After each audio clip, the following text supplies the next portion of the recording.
Legally in Love, written and narrated by C. Taylor, edited to meet YouTube guidelines. To purchase the unedited book, please click the link in the description. Chapter 17. 6 weeks later, it was time for Emma to leave for her tour. Christian and Keith had slimmed down her schedule to be only 3.5 weeks instead of 5. Christian had arranged to spend as much time with her as he could, and airplane tickets were all arranged.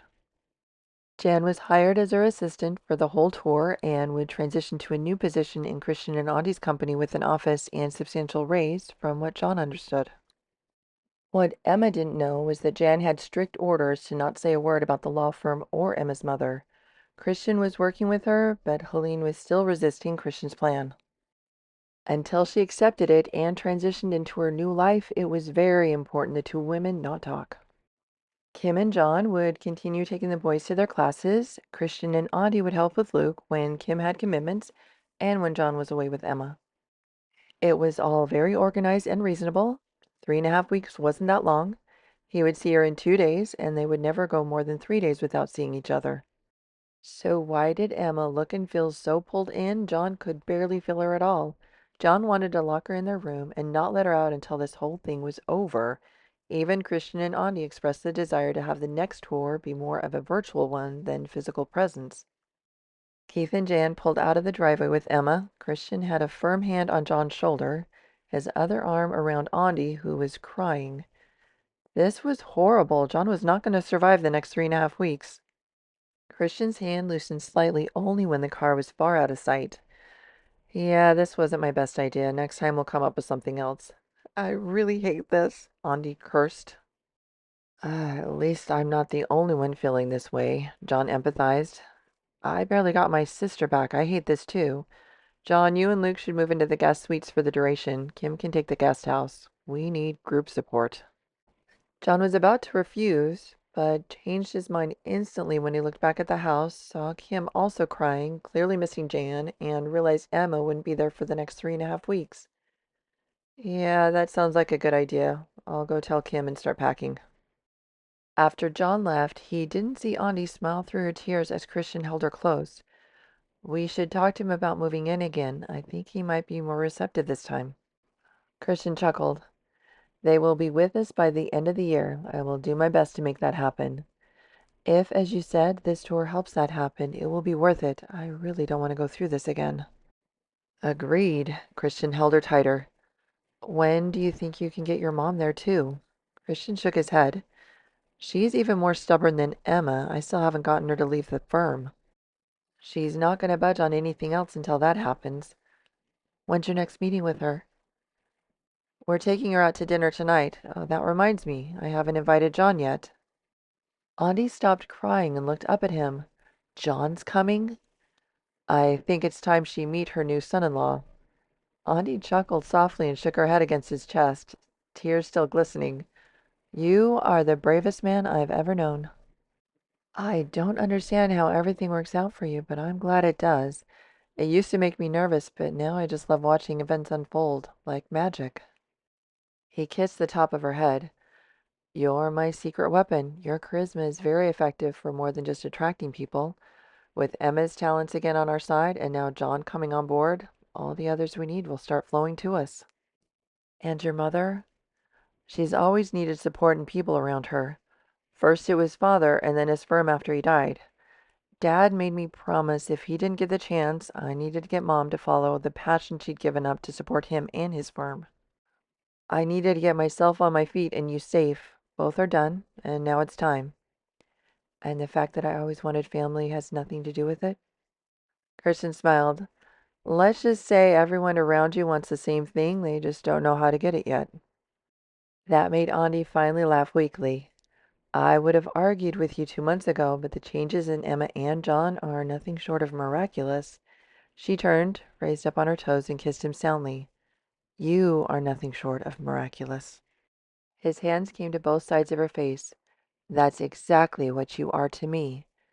The intensity in his eyes every time he said it to her told her it was true, and she felt it all the way to her toes. She'd never felt safe a day in her life before meeting Christian. After him, everything in her life changed. He made her feel loved, cherished, and safe every day. Emma had been a huge part of that, and having her back was everything.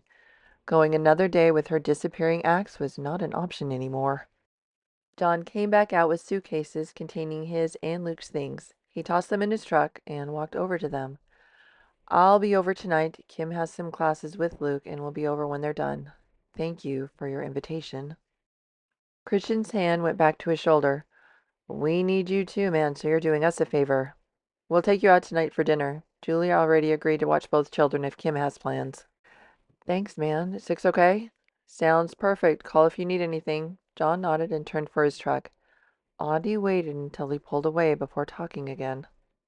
"If it was anyone else, I'd be worried he'd never talk to us again after tonight." Christian hugged her close, then guided her to their car. They all drove to the restaurant together, were seated, and got their menus before Helene arrived. Her face stiffened when she saw everyone at the table. "I thought this was just going to be you and me," she said stiffly as she neared. John's face paled the moment he saw her. "I told you it would be family," Christian clarified. "That explains Auntie then," she countered. John felt like he was about to pass out. He was starting to understand how Emma felt so many weeks ago. His desire to run out of the restaurant was strong. The problem was he hadn't driven there, and both his and Christian's houses were way too far for him to walk. Christian had clearly planned this as carefully as he had Emma's dinner, which includes John now, Mom. Now it was Helene's turn to go pale. "What are you talking about?" "Emma and John are married. He's your son-in-law." A strange high-pitched sound came from her. Helene looked around, realized she had just drawn attention to herself, and rushed to her chair. "What are you talking about? Emma would have told me. Weddings take time. There's no way she would have eloped. They were married the weekend before you fired her." "I didn't fire her. I gave her an ultimatum, and she made her choice." Christian took a deep breath, but John could see the muscle flex in his jaw. "You humiliated her after her first trial with John. Then when you learned she'd been the most effective lawyer against him, you told her she'd have to fight him a completely different way than she knew the case needed to be fought. What would you have told her after she lost her second case?" "She could have been okay. She could have won. You don't know. Nobody knows how a case will go until the final verdict." Christian leaned back in his chair. "Who is assigned the case now?" Helene also leaned back and folded her arms across her chest. Christian raised an eyebrow at her, then looked toward John when she didn't answer. John's world started to spin. The last thing he could do was show a sign of weakness. He leaned forward and flexed his arms on the table. McCarthy, Sanderson, and Kelly. He'd known the new lineup for weeks. Their trial date was set in a week, and they still hadn't even asked to see the document yet. John was 100% sure they were going to try and make up crap to dispute the document. The problem was, if they didn't even ask to see the document, they couldn't dispute it, something they didn't seem to understand. "I know all of them, and I know John. I can tell you the outcome right now." "This would have never happened if you'd come to work in the firm." The words were furious, but no louder than the restaurant noise. "Father made me promise not to." Helene's face went instantly from rage to shock. "He would have never. He needed you. It was his firm." "That's right. It was his firm." He'd already had 2 heart attacks and started to see this was his dream, one that he'd dragged you into and was trying to drag the whole family into. He said you were thinking about changing to culinary school when you first met. Now her face softened. "He told you that?" Christian nodded. "He knew my heart wasn't in law and saw how sick Emma was. He started to want something other than the firm to be his legacy, but didn't know how to make it happen. He was too old and set in his ways. He loved working with you every day and wasn't able to give it up for a second. He made me promise to follow my dream and make sure you would follow your dream if he died before he could retire and follow it with you. It took me a while to be in position to, but now it's time." Now panic started to show. "The firm was your father's legacy. It's up to me to keep it going. If it fails, he was going to sell it." This shocked Helene into silence. Christian let the comment linger in that silence for several moments before continuing. "He was going to turn it over to others and follow you into your dream like you had for him. He loved you more than he needed the firm, and whether you admit it or not, you need your family now more than ever." Christian was including John in such an important family dinner. He couldn't believe he waited until Emma couldn't be here for it. So why isn't Emma here for this interrogation, intervention? What is it you'd call this? Call it whatever you want, Mother. It doesn't change Dad's wishes for you. Emma isn't here because you both have supported and enabled each other in your twisted devotion to a dead man who didn't want any of it for either of you. John hadn't realized how much Emma looked like her mother until that moment. Helene was usually so stern and hard, but in this moment he saw her eyes glisten with tears. Her face had softened, and it was Emma in this woman's face.